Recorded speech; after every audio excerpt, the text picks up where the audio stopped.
ദൃശ്യം കഴിഞ്ഞു കഴിഞ്ഞാൽ ഏറ്റവും കൂടുതൽ എക്സ്പെക്ട് ചെയ്യുന്നത് ആടെന്നുള്ള സിനിമയാണ്. കാരണം ഇത്രയും പാർട്ടുകളായിട്ട് ഇറങ്ങുന്നത് വേറൊരു സിനിമ ഉണ്ടോ ഒരു ഡൗട്ടാണ് മലയാളത്തിൽ പോലും. ഫ്രൈഡേ ഫിലിംസിന് ഓൺ ചെയ്യാൻ പറ്റുന്ന ഒരു പൊന്തുവരെ തന്നെ ആയിരിക്കും അല്ലേ?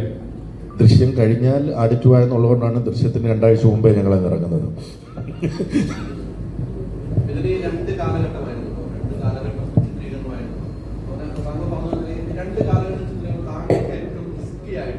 ഡയറക്ടർ എന്ന നിലയിലേക്ക് തോന്നിയത് എന്തായിരിക്കും? 2 കാലഘട്ടവും 2 രീതിക്കാണ് ചിത്രീകരണം. കുറേ ദിവസങ്ങൾ ഉണ്ടായിരുന്നു. ആ ഏറ്റവും റിസ്ക് ഏതായിരുന്നു ആ 2 കാലഘട്ടം ഷൂട്ട് ചെയ്യുമ്പോൾ താങ്കൾക്ക് ഡയറക്ടർ എന്ന നിലയിലേക്ക് സ്ക്രിപ്റ്റ് എഴുതുമ്പോഴും? തീർച്ചയായും എഴുതുമ്പം നമുക്കങ്ങനെ കാലഘട്ടങ്ങളുടെ ഡിഫറൻസ് വലുതായിട്ട് ഫീൽ ചെയ്യില്ല. കാരണം ഹ്യൂമർ 2 കാലഘട്ടത്തിലും വർക്കൗട്ട് ആക്കുക എന്നുള്ള ഫോക്കസേ നമുക്ക് ഉണ്ടാവുള്ളൂ.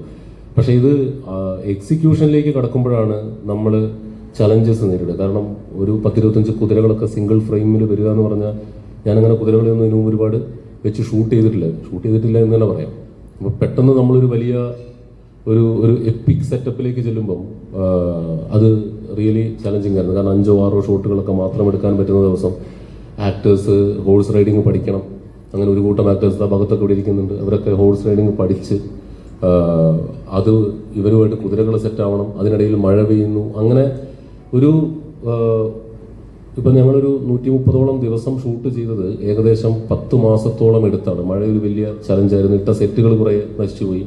പക്ഷെ അതെല്ലാം മറികടന്നുകൊണ്ട് നമ്മളിപ്പം റിലീസിന് തയ്യാറെടുത്ത് നിൽക്കുകയാണ്. അപ്പോൾ ഓഫ് കോഴ്സ് ഭൂതകാലം ഷൂട്ട് ചെയ്തപ്പം, പാസ്റ്റ് ടൈം ലൈൻ ഷൂട്ട് ചെയ്തപ്പം ഭയങ്കര ബുദ്ധിമുട്ടുകളുണ്ടായിരുന്നു, ചലഞ്ചിങ് ആയിരുന്നു.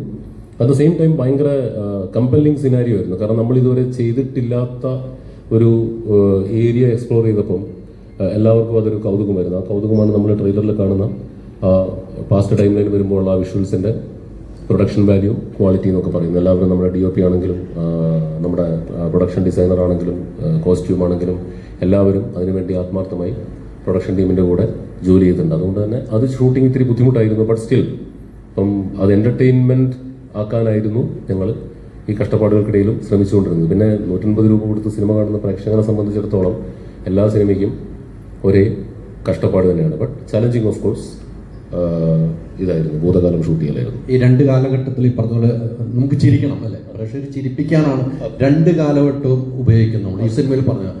അപ്പോൾ അതിൻ്റെ 2 കാലഘട്ടത്തിൽ മീറ്ററിൻ്റെ കാര്യത്തിലൊക്കെ ഒരു ശ്രദ്ധ ഡയറക്ടറും നിങ്ങളെല്ലാവരും ശ്രദ്ധിക്കേണ്ടായിരുന്നു. അത്തരം ഒരു ശ്രദ്ധ ഏതിനായിരിക്കും ഏറ്റവും കൂടുതൽ വേണ്ടി വന്നിരുന്നത്? അവരുടെ നമുക്ക് ചിരിക്കണം, 2 കാലഘട്ടം ചിരിക്കാൻ പറ്റുമെന്ന് പറയുന്നത്. അപ്പോൾ കറക്റ്റ് ആയിരിക്കും മീറ്റർ പോകേണ്ട, കറക്റ്റ് മീറ്ററിൽ തന്നെ പോകണം. അതിൽ ഏറ്റവും ശ്രദ്ധ ചെലുത്തിയത് ഏതിലായിരിക്കും? അതിൽ ഭൂതകാലത്തിലെ കോമഡികൾക്ക് ഭാഷാപരമായ ചില പരിമിതികൾ വരും. നമ്മളിവിടെ അടിക്കുന്ന പോലത്തെ നമ്മുടെ മോഡേൺ സ്ലാങ് ഉപയോഗിച്ചിട്ട് നമുക്ക് അവിടെ എളുപ്പത്തിൽ ഒരു സാധനം പറഞ്ഞ് ഫലിപ്പിച്ച് രക്ഷപ്പെടാൻ പറ്റില്ല. അപ്പം അവിടെ നമ്മൾ ചിലപ്പം കൊളോക്കിയൽ അന്ന് കാലത്ത് ഉപയോഗിച്ചിരുന്ന മലയാളം പറഞ്ഞാൽ ചിലപ്പോൾ ഇന്നത്തെ കാലത്ത് ആൾക്ക് മനസ്സിലായില്ല എന്ന് വരും. അങ്ങനെ ഒരു അപകടം ഉണ്ടായിരുന്നു. അപ്പോൾ അന്നത്തെ കാലത്തെ ഭാഷ എന്ന് പറയുന്ന സാധനത്തിന് ഏറ്റവും സിമ്പിളായിട്ട് ക്രാക്ക് ചെയ്തിട്ട് സംസാര ഭാഷയിലേക്ക് ആക്കി, എന്നാൽ ആ ഒരു ഡിഫറൻസ് ഫീൽ ചെയ്യണമല്ലോ.